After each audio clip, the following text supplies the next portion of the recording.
tous et bienvenue sur cette vidéo qui traite aujourd'hui du calcul de coordonnées géographiques d'un lieu. Il s'agit de notre fiche technique numéro 2.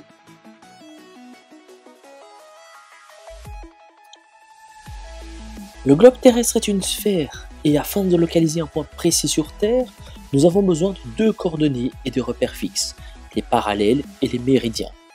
Les parallèles sont les lignes imaginaires tracées autour de la Terre et parallèlement à l'équateur.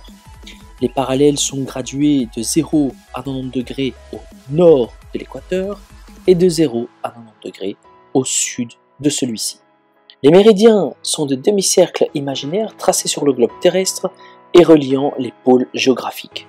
Les méridiens sont parallèles au méridien de Greenwich, qui est le méridien de référence, et ils sont gradués de 0 à 180 degrés à l'est de Greenwich et de 0 à 180 degrés à l'ouest de celui-ci. Et donc pour se localiser sur Terre, on a quadrillé le globe. Nous donnons la localisation d'un lieu en renseignant la latitude et la longitude. La latitude qui est une coordonnée géographique représentée par une valeur angulaire, il s'agit donc d'un angle, qui est l'expression de la position d'un point sur Terre au nord ou au sud de l'équateur. Lorsqu'ils sont reliés entre eux, tous les endroits de la Terre ayant une même latitude forment un cercle dont le plan est parallèle à celui de l'équateur. La longitude, quant à elle, est une coordonnée géographique représentée par une valeur angulaire qui est cette fois-ci l'expression du positionnement est-ouest d'un point sur Terre. La longitude de référence sur Terre, comme je l'ai dit précédemment, est le méridien de Greenwich. Alors, comment calculer la latitude d'un lieu? Commençons par le calcul de la latitude, c'est-à-dire du parallèle.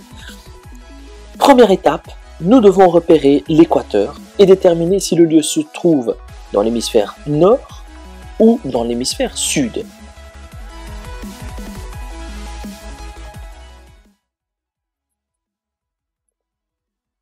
Une fois que nous avons repéré l'hémisphère dans lequel se trouve le lieu, nous pouvons passer au calcul. Deuxième étape, calculer la différence en degrés qui sépare le parallèle le plus proche en passant au sud du lieu et le parallèle le plus proche passant au nord du lieu. À titre d'exemple, notre lieu est situé entre le 35e parallèle et entre le 40e parallèle. Dans ce cas-ci, nous nous trouvons d'ailleurs dans l'hémisphère sud. Vous voyez que l'équateur est au-dessus de nos parallèles et nous faisons donc le calcul de la différence. 40 degrés moins 35 degrés, notre différence est donc de 5 degrés. Troisième étape, mesurons la distance en centimètres qui sépare le parallèle le plus proche au sud du lieu au parallèle le plus proche au nord de celui-ci, en passant par le lieu lui-même. Si vous regardez toujours notre exemple, vous avez donc le 35e et le 40e parallèle, notre lieu qui se trouve entre ces deux-ci. Vous mesurez donc la distance. Imaginons, à titre d'exemple ici, nous avons 4,2 cm séparant les deux parallèles en passant par le lieu. Quatrième étape, il faut mesurer la distance en centimètres qui sépare le lieu et le parallèle ayant la plus petite valeur parmi les deux qui passent au sud et au nord du lieu. Dans notre exemple, le parallèle ayant la plus petite valeur est le 35e parallèle. Mesurons donc la distance qui sépare notre lieu et ce 35e parallèle, c'est-à-dire celui qui a la plus petite valeur. À titre d'exemple, celui-ci mesure 1,4 cm. Une fois que nous avons collecté toutes ces données, nous pouvons réaliser notre calcul. Pour calculer, comment faire? Il faut prendre notre première information, c'est-à-dire la différence en degrés qui sépare le parallèle le plus proche du lieu en passant par le sud de celui-ci, au parallèle le plus proche du lieu passant au nord de celui-ci. Multiplier par la distance en centimètres entre le lieu et le parallèle le plus proche de celui-ci, ayant la plus petite valeur parmi les deux passant à proximité du lieu.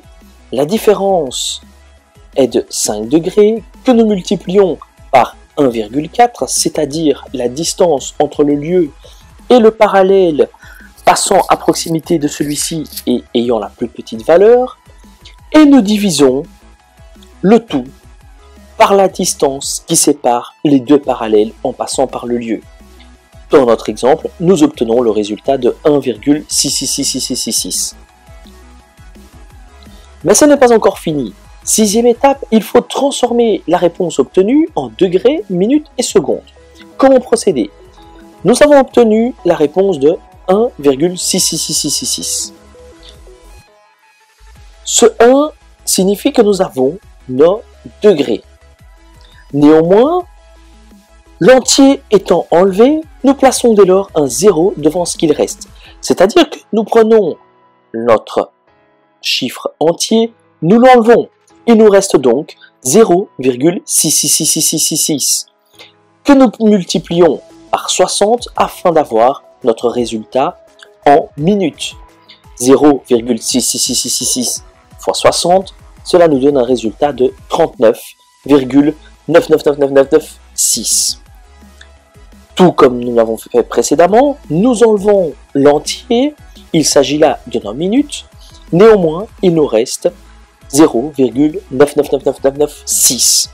Nous replaçons donc, comme l'entier est enlevé, un 0 devant ce qu'il reste. Nous multiplions donc ce résultat 0,99996 par 60 afin d'avoir le résultat en secondes. Il nous reste donc 59,99976. Nous pouvons dès lors arrondir le résultat à 59 secondes. Le résultat obtenu est donc 1 degré, 39 minutes, 59 secondes. Et notre dernière étape, afin d'obtenir la latitude du lieu, nous devons ajouter notre résultat obtenu, c'est-à-dire 1 degré, 39 minutes, 59 secondes, au parallèle ayant la plus petite valeur parmi les deux passant à proximité du lieu. Pour rappel, notre lieu se trouvait entre le 35e et le 40e parallèle.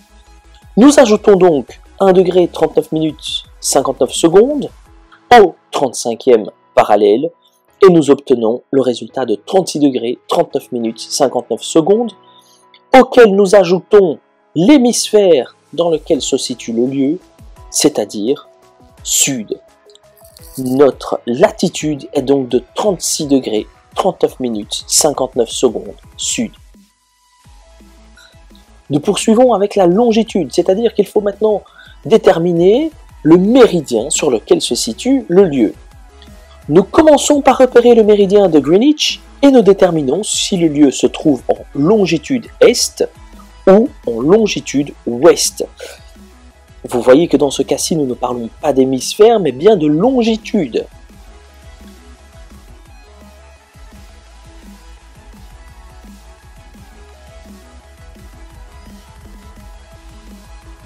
Deuxième étape, calculons la différence en degrés qui sépare le méridien le plus proche passant à l'est du lieu et le méridien le plus proche passant à l'ouest de celui-ci. Dans notre exemple, notre lieu se trouve entre le 4e et le 8e méridien est. La différence est donc de 4 degrés. 8 degrés moins 4 degrés, nous avons une différence de 4 degrés. Troisième étape, nous mesurons la distance qui sépare le méridien le plus proche à l'est du lieu et le méridien le plus proche à l'ouest de celui-ci, en passant par le lieu lui-même. Dans le cas de notre exemple, imaginons que cette distance est de 3,5 cm. Gardons-le en tête, 3,5 cm. Quatrième étape, il faut mesurer la distance en centimètres qui sépare le lieu et le méridien ayant la plus petite valeur parmi les deux qui passent à proximité du lieu. Mesurons donc la distance séparant notre lieu et le plus petit méridien passant à proximité, c'est-à-dire le 4e méridien est, et dans notre exemple, cette valeur est de 1,1 cm. À présent, appliquons la formule, et cette formule est identique à celle que nous avons utilisée précédemment pour la latitude, C'est-à-dire que nous prenons tout d'abord la différence en degrés qui sépare le méridien passant à l'est du lieu et le méridien passant à l'ouest du lieu. Dans ce cas-ci, nous avions une différence de 4 degrés. Nous multiplions celui-ci par la distance en centimètres qui sépare le lieu et le méridien ayant la plus petite valeur, c'est-à-dire 1,1 cm. Et nous divisons le tout par la distance en centimètres qui sépare le méridien passant à l'est du lieu et celui passant à l'ouest et en passant par le lieu lui-même. Et nous obtenons le résultat de 1,25 714 286. La sixième étape est celle où il faut transformer la réponse obtenue en degrés, minutes et secondes. La réponse obtenue, pour rappel, est de 1,25 714 286. Nous retirons le 1 parce qu'il s'agit ici de notre degré. L'entier étant enlevé, nous plaçons un 0 devant ce qu'il reste. Il nous reste donc 0,25 714 286 que nous multiplions par 60 pour avoir nos minutes. Nous obtenons aussi 15,4 285 716. Nous retirons l'entier, il s'agit de nos minutes. Nous plaçons à nouveau un 0 devant ce qu'il reste. Nous avons donc 0,4 285 716 que nous multiplions par 60 afin d'avoir les secondes. Nous obtenons 41,1 428 676. Nous arrondissons le résultat à 41 secondes. Le résultat obtenu ici est donc de 1 degré 15 minutes 41 secondes. Et notre dernière étape est d'ajouter le résultat obtenu, donc 1 degré 15 minutes 41 secondes, au méridien ayant la plus petite valeur parmi les deux passant à proximité du lieu. Nous ajoutons donc 1 degré 15 minutes 41 secondes au quatrième méridien. Nous obtenons alors 5 degrés 15 minutes 41 secondes. Et nous ajoutons au résultat obtenu la longitude dans laquelle se trouve le lieu. Dans ce cas-ci donc, nous avons un lieu qui est situé à 5 degrés 15 minutes 41 secondes est. Notre réponse finale s'écrit de cette forme-ci: 36 degrés 39 minutes 59 secondes sud et 5 degrés 15 minutes 41 secondes est. Merci pour votre attention et à bientôt pour une nouvelle vidéo.